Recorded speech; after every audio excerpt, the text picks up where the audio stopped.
Excellencies, dear colleagues and friends, when patients come to a health facility seeking care, they never expect to receive unsafe care and be harmed in this process.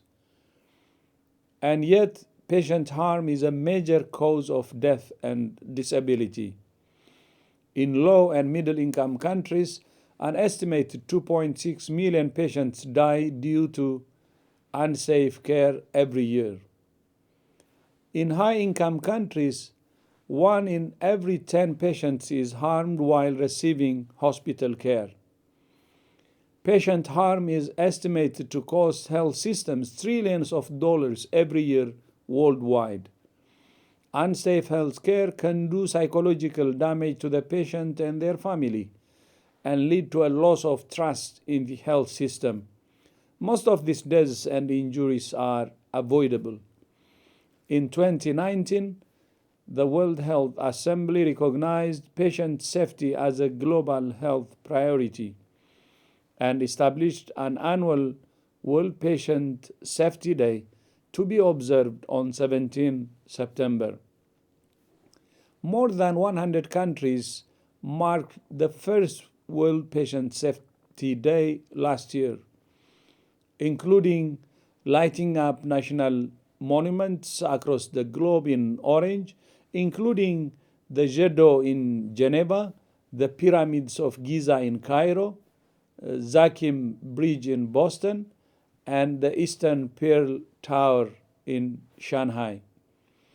This year's theme focuses on an often overlooked aspect of patient care, the safety of health workers.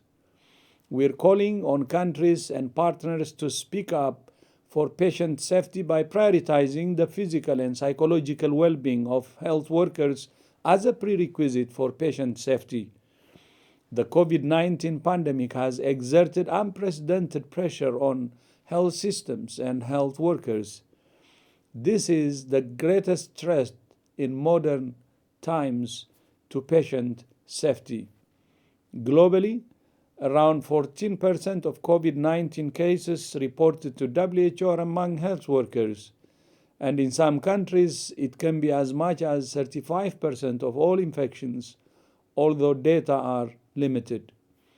Working in high-risk clinical settings, being exposed to patients with COVID-19 with inadequate personal protection equipment, staff shortages and stress and fatigue can all increase the risk for health workers. During the COVID-19 pandemic, 1 out of 4 of the frontline health workers worldwide have suffered depression and anxiety, with nurses at especially high risk. Globally, 6 out of 10 health workers report experiencing some form of violence at the workplace. The likelihood of attack on health workers is increased by lack of security, working alone, staff shortages, lack of staff empowerment, and high-risk areas such as emergency departments.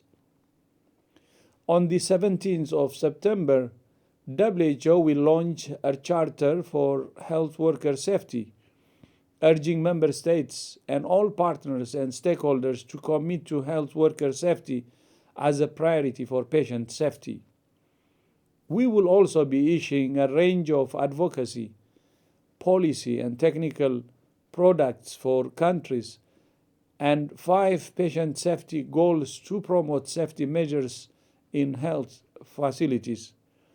Ultimately, patients can only be safe if health workers are safe. Thank you all for your commitment and support. I invite you to join me in speaking up for health worker safety. Together, we can make healthcare safe for everyone. I thank you.